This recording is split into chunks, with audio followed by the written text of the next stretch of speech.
Nakikipag-ugnayan na ang Philippine Ports Authority o PPA Matnog sa Maritime Industry Authority of Marina para sa karagdagang biyahe ng roll-on roll-off vessel sa Matnog Port patawid ng Allen Samar ngayong papasok na ang holiday season.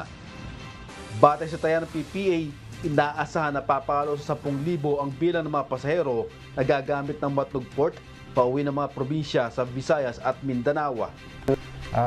May coordination na tayo sa Marina at yun nga, sana kung po pwede, madagdagan itong 13 ro-ro vessel natin. Ini-expect namin baka pumalo yan yung daily average natin to 10,000 dahil alam naman natin, lalong-lalo ngayon na nag-relax na, labas na tayo doon sa pandemic. Siguradong iti-take advantage ng mga kababayan natin yan, magsisiuwian yan. At yun naman, kasama yun sa forecasting natin. Busod nito, nagpatupad na rin ng mahigpit na seguridad at isinailalim na rin sa red alert status ang security forces sa Pantalan para umasiste sa mga pasahero at mga sasakyang pumapasok sa Pantalan ng Matnog.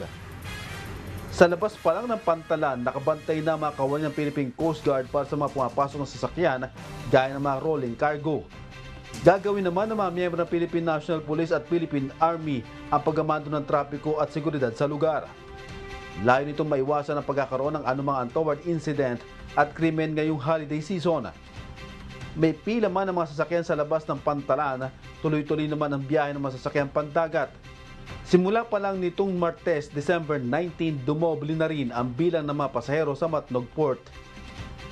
Batay sa datos ng PPA Matnog, umabot na sa mahigit 4,400 pasahero ang umalis patungong Allen Samar at mahigit 3,100 ang dumating naman mula sa karatig lalawigan ng Samar.